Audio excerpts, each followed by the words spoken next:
Bom dia, pessoal. Hoje é dia 30 de julho de 2024, uma terça-feira.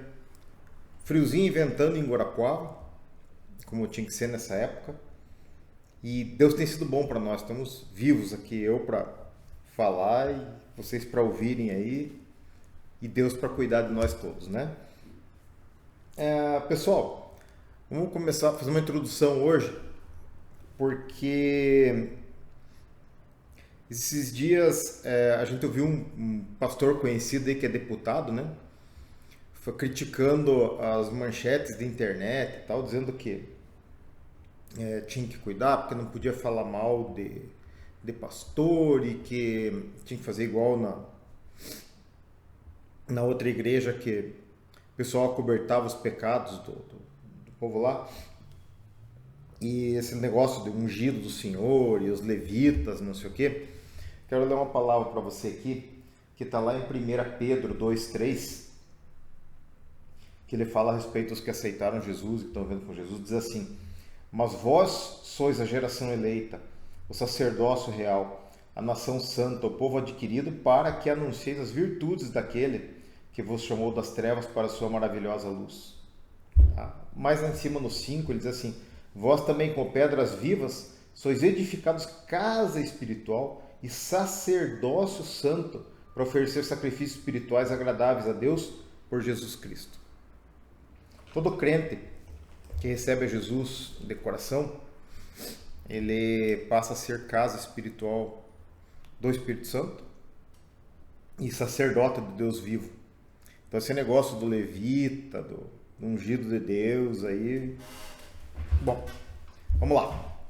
Eu queria falar um pouquinho com vocês a respeito da parábola do filho perdido, que está lá em Lucas 15, e vem logo depois da parábola da ovelha perdida e da moeda perdida. Então, se vocês olharem bem, essas três parábolas, elas falam de coisas que tinham muito valor para as pessoas que as recuperavam. Tanto a ovelha perdida tinha um grande valor e o pastor fez festa quando achou, como a moeda perdida também, como muito mais o filho perdido, né? Parece que ele vai tendo uma escala assim de valor, né? E nós temos três personagens na parábola do filho perdido. Então eu vou fazer três videozinhos, o 1, o 2 e o 3, em três perspectivas. Hoje nós vamos avaliar a parte do filho mais novo, tá? Daí depois do filho mais velho e depois a do pai, pra gente ver onde que a gente se encaixa. Porque eu particularmente, antes de eu estudar mais profundamente a Bíblia, eu li isso aqui, eu ficava indignado, porque eu sempre me sentia como o irmão mais velho. Dizia, tá, o outro sai, ele gasta o dinheiro, depois volta na boa, assim, como é que fica? Bom, vamos analisar então hoje a perspectiva do filho mais novo. Então a parábola conta que o homem tinha 2 filhos e o mais novo um dia chegou e falou assim: me dá minha parte da herança, tá?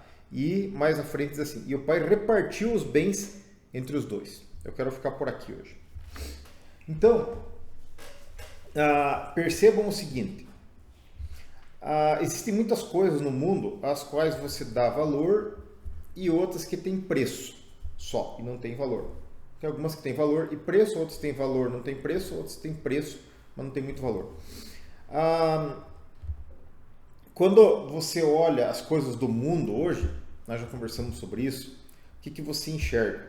Você enxerga a TV, a casa bonita, o relógio bonito, a bolsa bonita, o carro bonito, e assim vai. Antigamente também era assim, também eles olhavam as bíblias, os melhores cavalos, os palácios e tal, e todo mundo sempre gostou de coisa boa, né? Mas percebam aqui, o filho mais novo, ele morava junto com um pai que, pelo que você vê aqui, era um pai que tinha uma condição financeira boa, então ele tinha uma vida boa, tá? E morava junto com o pai e tinha a companhia também do seu irmão, então ele tinha uma família e tinha uma condição financeira bacana. Dá pra gente pensar que tinham gado, talvez escravos na época lá e tal, ou terras. E ele chegou pro pai e pediu a sua parte da herança. Bom, eu não sei como é que funcionava o sistema jurídico da época, se a mãe dele tinha falecido, ele tinha algum direito para receber, ou se podia haver essa repartição, porque no nosso sistema só tem direito à herança quando falece o proprietário dos bens, tá? E o pai que estava vivo. Mas enfim, primeira coisa que eu quero dizer para vocês é que esse pai aqui ele foi muito justo, porque a Bíblia diz que ele repartiu os bens entre o filho mais velho e o filho mais novo. Tá? Isso também é uma particularidade aqui dessa parábola, porque se vocês lerem mais para trás, o sistema deles lá oriental, o filho mais velho tinha uma parte maior da herança. Mas vamos pela parábola aqui, porque ela diz que ele repartiu. Então o filho mais novo pegou seu dinheiro e foi para o mundo fazer bagunça. E gastou seu dinheiro na festa, na prostituição, gastou tudo, a ponto de perder o dinheiro, daí os amigos que estavam com ele por causa do dinheiro e a própria dignidade, porque ele foi trabalhar numa fazenda de porcos e não tinha nem o que comer. Aí ele pensou assim, um dia ele se arrependeu dessa conduta dele e falou assim, vou voltar para junto do meu pai. Por que ele fez isso? Porque lá era bom. Aí ele viu que aquilo tinha valor para ele. A companhia do pai, a casa, os bens, o conforto. Aí ele percebeu o valor daquilo. Ele trocou aquilo que tinha valor pelo que não tinha valor, pelo que é efêmero. Aí foi, gastou o dinheiro e foi humilhado, teve que voltar. Bom, aí nós vemos o seguinte, no que o filho mais novo errou e no que ele acertou. Bom, ele errou ao gastar o dinheiro, ao pôr fora o dinheiro. Ele errou mais, ele errou a não valorizar aquilo que Deus tinha dado para ele. Ele errou mais, ele errou ao não valorizar a companhia do pai, a presença do pai. Então, esse foi um grande erro dele, porque a gente foca no dinheiro que ele perdeu, né? Mas então, daí nesse caso, se ele tivesse se dado bem, tivesse negociado, estava certo ele abandonar o pai, o irmão e não dar valor para aquela companhia e ir para o outro lado. Não sei, se ele tivesse agido corretamente poderia ser, mas não indo gastar dinheiro com prostitutas na festa e botando fora simplesmente o dinheiro, tá? Então ele abandonou o que tinha valor e foi atrás do que não tem valor. Nós temos que cuidar disso na nossa vida hoje, porque o mundo ele trabalha para fazer a gente focar os olhos naquilo que não tem valor.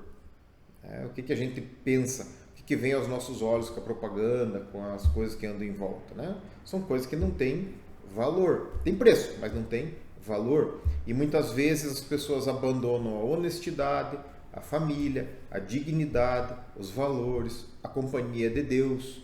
Para quê? Para ganhar dinheiro, poder, fortuna.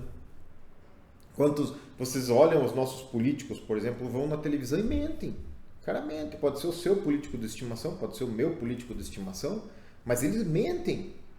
E eles mentem. Eles são desonestos. Por quê? Porque quando se chega no poder, tem o diabo adora fazer isso, né? Vejam, ele fez isso com Jesus na tentação do deserto. Se você me adorar, te dou todos os reinos do mundo aqui porque me foi dado.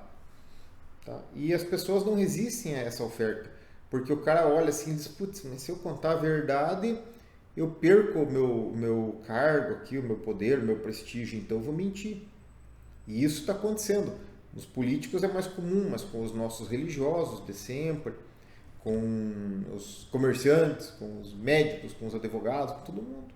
Por quê? Porque as pessoas preferem trocar o bom nome, trocar o caráter, trocar os valores por aquilo que está no mundo. Poder, dinheiro, os prazeres. Então, essa é a moral da parte do filho mais novo. Mas o que ele fez de certo? Porque de errado, ele fez isso. Ele desvalorizou. Mas será que ele foi mais errado do que Paulo ao consentir a morte de Estevão? Será que ele foi mais errado do que Pedro ao negar Jesus? Não, e eles alcançaram misericórdia, a gente fala bem deles. E o filho mais novo também. Ele se arrependeu, voltou para a casa do pai e o pai o recebeu com festa. E isso que nós temos que observar hoje. Onde que nós estamos? Se a gente está hoje nos caminhos do Senhor, a gente tem que dar valor para a companhia de Deus, como dizia Davi. Uma coisa peço ao Senhor.